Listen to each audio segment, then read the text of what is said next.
Good morning, everyone. Kate Bora and Fiona Pearman joining you for this week's Facebook Live, where we're continuing to talk a little bit about how to leverage yourself at this time of year. December, I don't know how many times in the last week we've talked about counting the days, crawling to the end.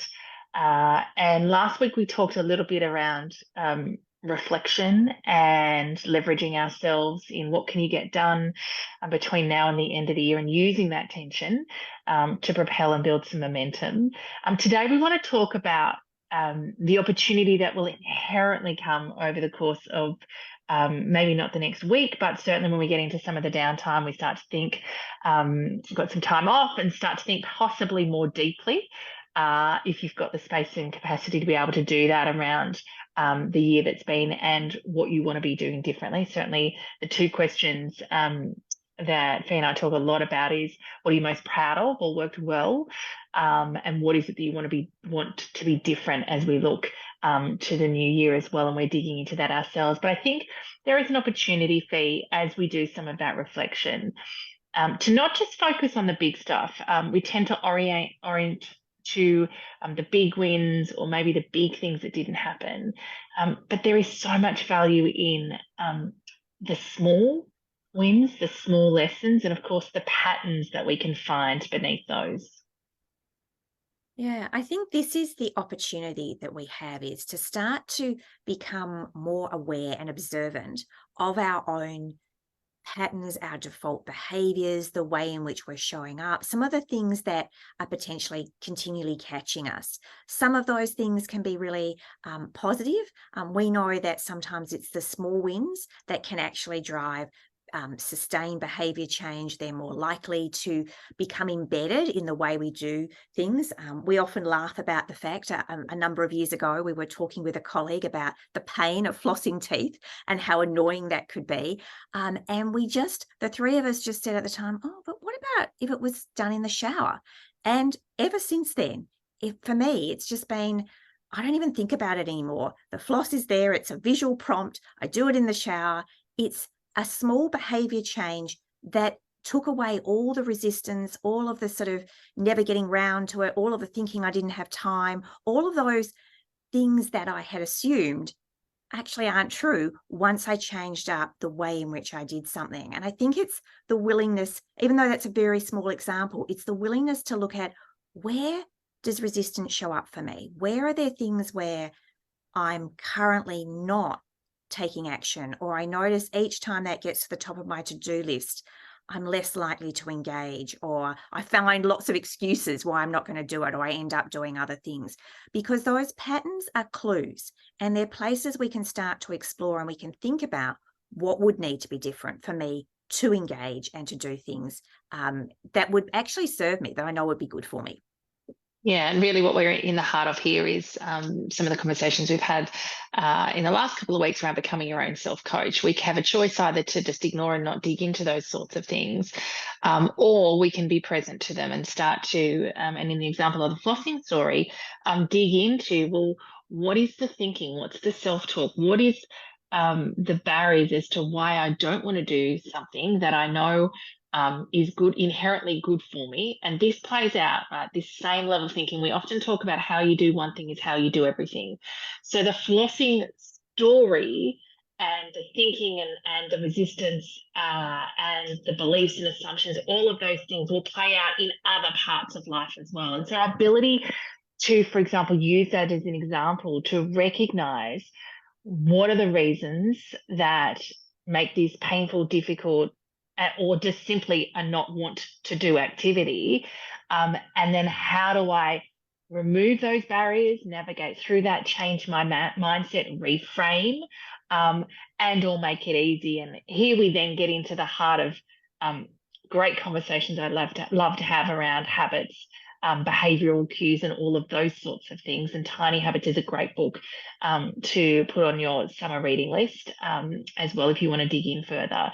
But I think the key piece for me that comes here is our ability to get really clear, active confidence, number one, around the reasons, the why. Because once we've got that awareness, we can make choices. Choices to continue not to do something and to not achieve goals, or to deprioritize, but actually it's really not that important to me, or choices to show up and do some things a little bit differently. Yeah, I think one of the things we observe and we know for ourselves, but also in all our coaching, is whatever's appearing on the surface, usually the surface level resistance or the thing that's catching us or what we're finding challenging, as we're prepared to give it a bit of space and time, there's usually something else sitting below it. There's usually something else going on that's worth examining, that's worth starting to understand. And sometimes it will be, it could be a capacity issue, it could be a capability issue that we haven't really faced into. Sometimes it's some underlying fears that may actually really relate to a different time and a different experience, far earlier in our lives. But for whatever reason, it's catching us and holding us back in this moment. And the willingness to start to unpack and examine that, and create some awareness around it is actually quite freeing, because the more we see what's sitting in the way, what's causing us to stop when actually we've said we would like to do something, we are in a point of examining the tension and, as you say, Kate, being willing to make a choice from that place. So now I'm not just in my default behavior. I'm not just continuing what I've always done.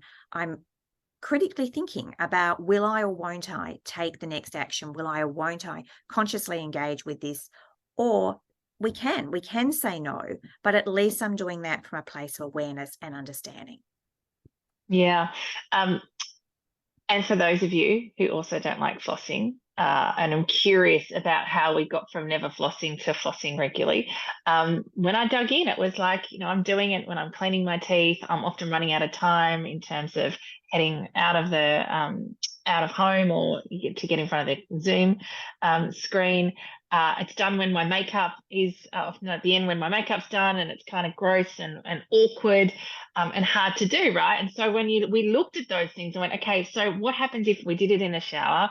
Makeup's not done. Always happy to spend an extra 60, 90 seconds, 2 minutes. I'm not sure what the dentist would tell you, in the shower at that point in my morning routine. And when we shifted, right, we created the visual cue that sat in the shower, which is the important part of tiny habits, and then shifted the timing, all of the time, the resistance and the barriers disappear. And that's what we're talking about when we say get beneath the surface, looking at small wins, small things that haven't gone so well, our ability to make shifts at the small micro level and to create sustainable behavior change. So shifts consistently over time.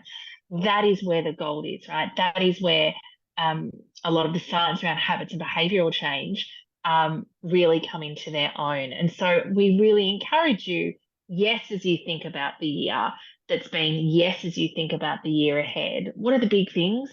They're important. And where the rubber really hits the road is how you show up every day, the choices you make, the action you take, that will lead you towards or away from achieving those goals. Lots to dig into, of course, in this topic. The work and the conversations we've done around being your own best coach is really cool. So if you want to get exposure to that, head over to our Facebook page, take a look at those as well. We've just released actually a blog on this as well. So that's on our resources page as well. And of course, if 2024 is a year where you really want to spotlight some of those old beliefs, behaviors, default assumptions that perhaps have been derailing you from achieving your goals in career and life, and would like some support in how to do that, we'd love to talk with you. We'd love to have you join our Acts of Confidence program, and you can find out more about that on our website, coreconfidence.com.au.